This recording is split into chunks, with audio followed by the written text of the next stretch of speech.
Lorsqu'un juge est amené à trancher une affaire difficile, il désigne parfois un jury composé d'hommes se distinguant par leur rang, leur expérience, qui siégeront à ses côtés dans le palais de justice. Avant de prononcer son verdict, le juge invitera à faire connaître leur opinion. Est-il nécessaire de souligner que Dieu n'a besoin de personne pour châtier les anges et ses autres puissances? Il est parfaitement informé et nul mieux que lui ne saurait déterminer l'attribution de leur forfait. Nous, par contre, ne connaissons pratiquement rien. Nous-mêmes avons maintes fois désobéi et déplu à Dieu.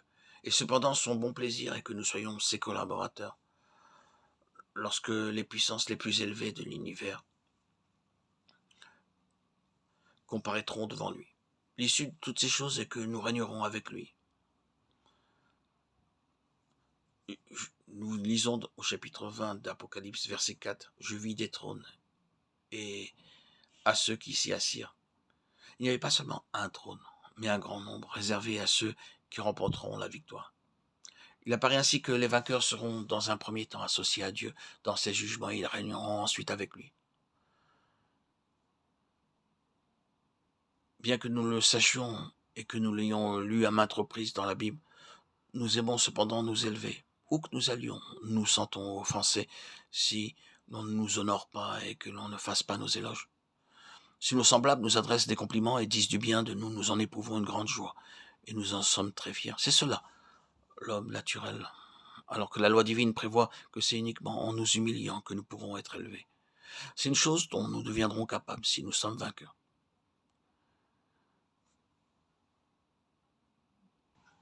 Il faut bien savoir et comprendre qu'il faut rendre gloire à notre Seigneur en toutes choses. Il nous faut le louer à chaque occasion. C'est cela le secret d'une vie victorieuse.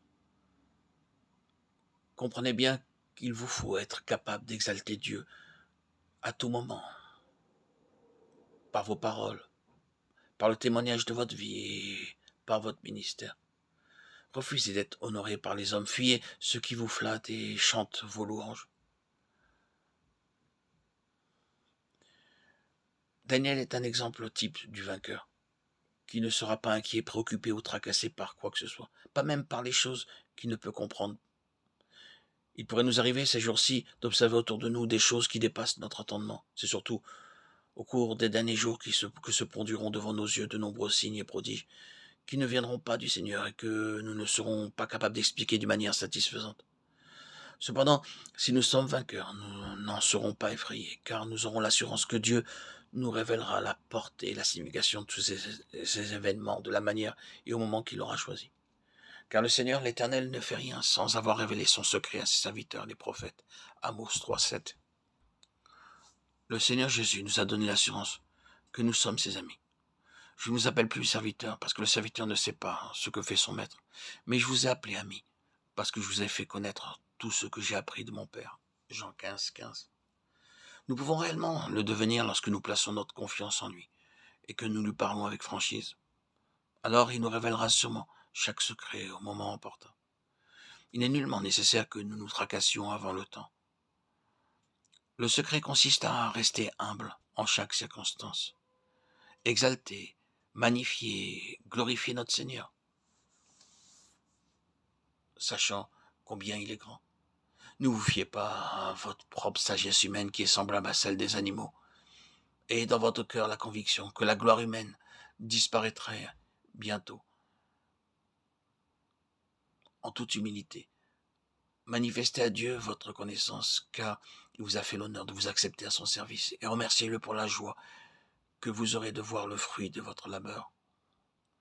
Sachez-le bien, en portant votre regard vers le Seigneur, vous n'êtes plus centré sur vous-même, mais sur le Seigneur qui crucifiera votre chair, votre vieil homme, pourra trépasser. C'est par sa grâce seule, que nous sommes ce que nous sommes.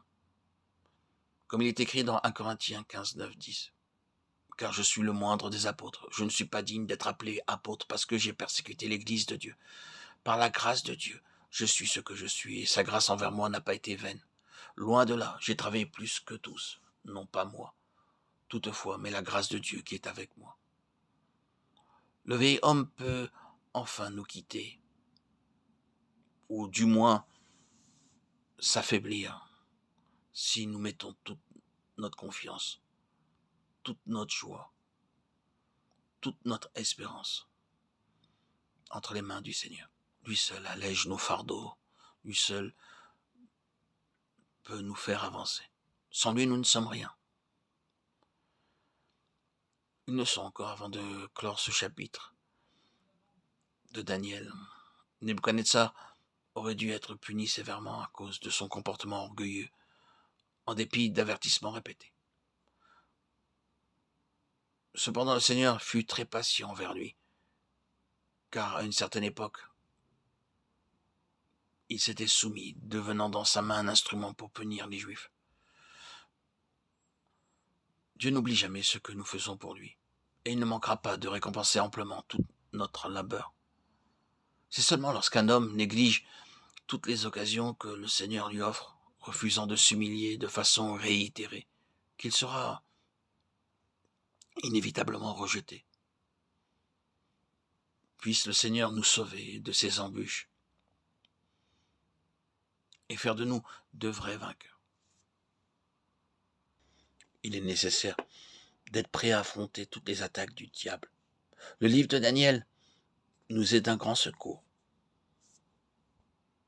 Prenons conscience du danger dès à présent et soyons prêts à faire face.